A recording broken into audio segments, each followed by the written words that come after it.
we will invite Sivan Rothold to read some poems and tell us a few words.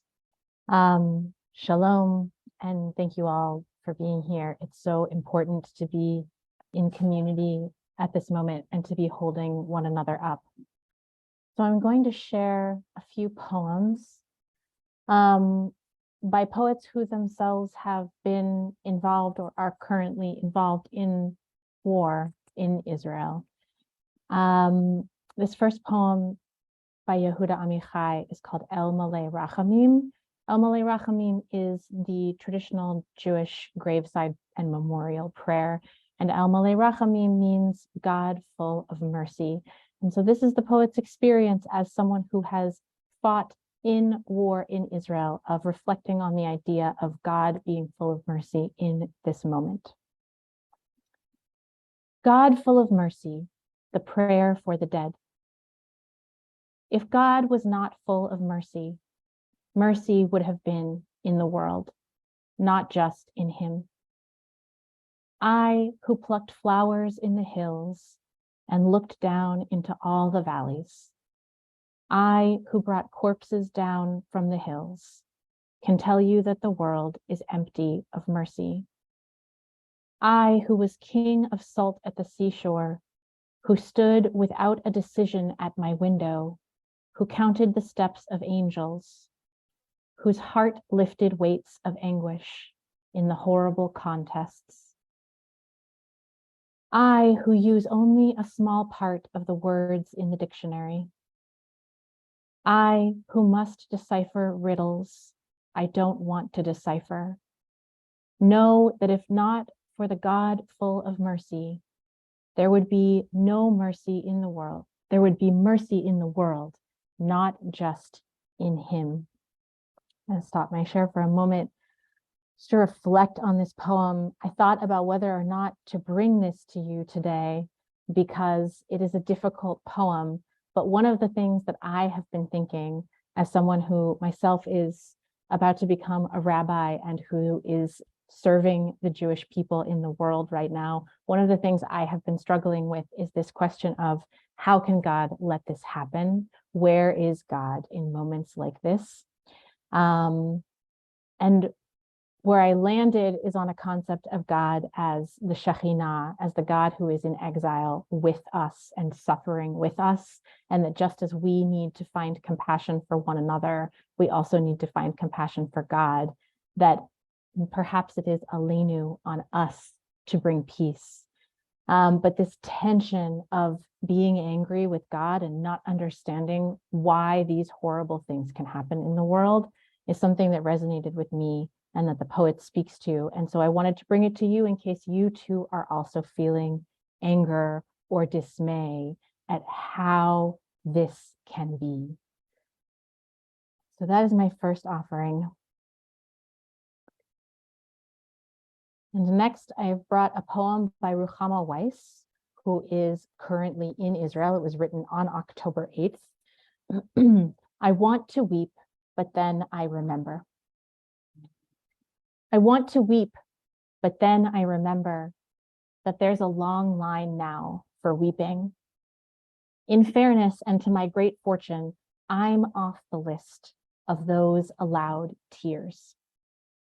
At moments like this, when life empties itself out of all content, only one word has meaning: empty.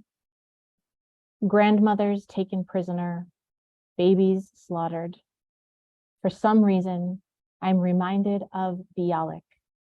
I have no right to weep. So I imagine that many of us have spent these past several days weeping. I know that I have. I know that there are many tears and so much grief.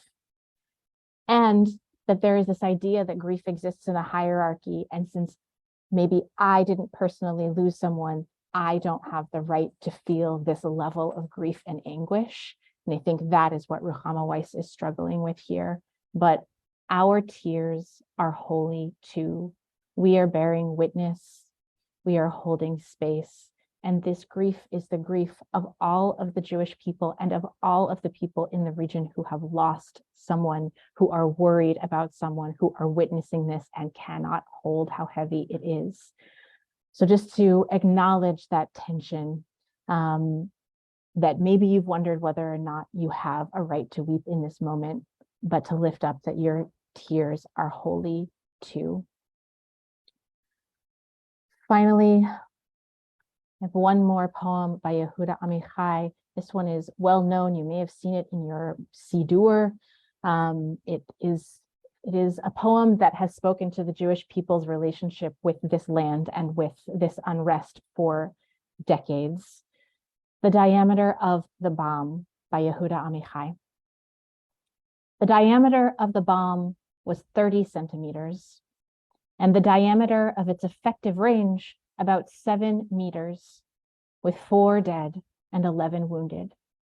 And around these, in a larger circle of pain and time, 2 hospitals are scattered and 1 graveyard. But the young woman who was buried in the city she came from, at a distance of more than 100 kilometers, enlarges the circle considerably. And the solitary man mourning her death at the distant shores of a country far across the sea includes the entire world in the circle. And I won't even mention the crying of orphans that reaches up to the throne of God and beyond, making a circle with no end and no God. What this poem reminds us of is that pain in these moments transcends time and place, that there are those who are directly impacted and there are those who are impacted in larger and larger circles, that we are grieving here along with those in Israel, and that the diameter of the bomb knows no end. Thank you. Thank you, Sivan. What strong, strong words. Thank you so much for bringing them to us as well and giving us a little bit of thinking and a little bit of another perspective. Next, we have Alden Solovey joining us. Hello from Jerusalem. I'm really struck by the poems that Sivan, whom I've studied with here in Jerusalem, read. My own tears have been flowing. And because I don't have my own children who have been called up, I feel a bit like an imposter, even though I've been running to shelters and I've been going to funerals and shivas and packing boxes for soldiers. We all have a right to our own grief and our own experience, and I really appreciate what was brought in those poems. So I'm going to read 3 pieces that I wrote. One day after the next, sitting here in Jerusalem, running to shelters, worried about friends. And you'll see sort of an evolution of sorrow to fear to anger in these 3 pieces. As you know, Shabbat morning, when the sirens began, was here, it was Atzeret Simchat Torah, and we begin saying Mashiv HaRuach U'Morid HaGashem, acknowledging that God makes the rain and causes the wind to blow. And that was my first thought when I wrote this piece called Rain and Tears. We prayed for rain and we got tears. Yes, we said the ancient words, Mashiv HaRuach U'Morid HaGashem, acknowledging that God is the one who makes the rain fall and the wind blow. But we got tears. So many tears flowing like rain that would not relent. Tears for the dead, tears for the wounded, tears for the kidnapped, and tears for the captive, tears for the soldiers, tears for the reservists, tears for our sons, tears for our daughters, tears for our friends, and tears for our families, tears for our nation, tears for our people, so many tears. God who makes the rain fall, God who makes tears on earth, send us your tears from heaven, but only if you send them as blessings, only as signs that you will be with us as we defend our nation, that you will be with us as we fight to end the terror that dwells in our midst and at our doorstep.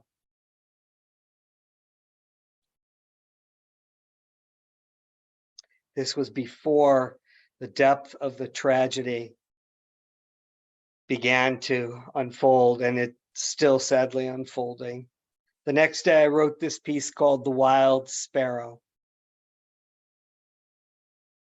What frightens the wild sparrow on a fall morning when the air is crisp and the world explodes with color cannot be heard by human ears, for the secrets of heaven speak only in riddles that chirp and cluck and sing to open your heart without explanation. What frightens the wild sparrow when the air is crisp and sounds of war are in the air, exploding with grief and despair, are human inventions that drown out the voice of God.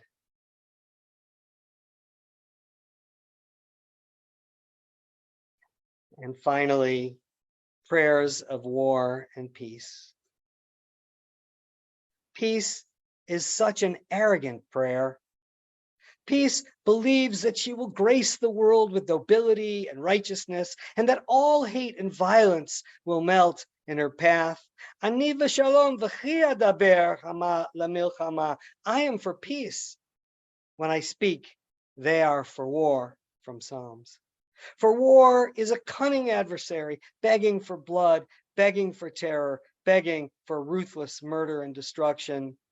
I am for peace, but we know eit milchama v'eit shalom.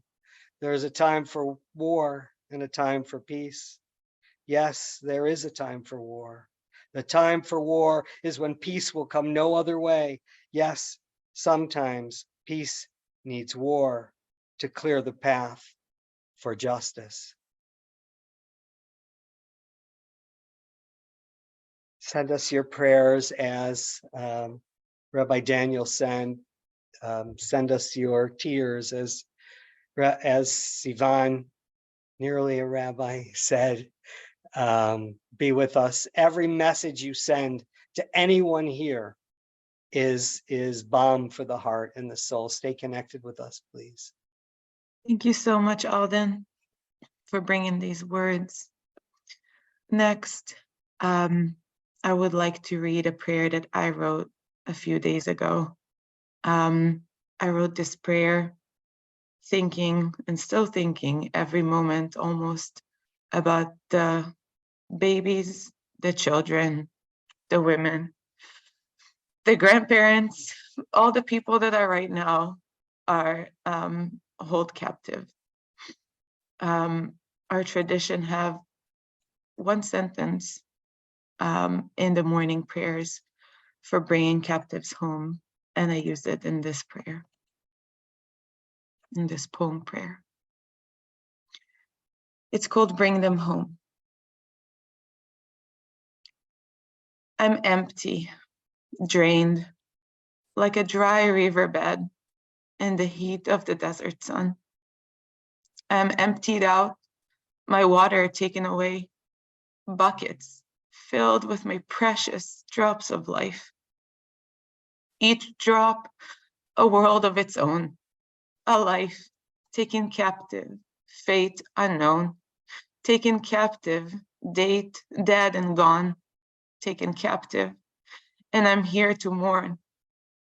Now I beg, now I pledge, now I pray. Baruch atah Adonai, Eloheinu, chei olamim, metir asurim. Blessed are you, God, life of all the worlds, who makes the captive free.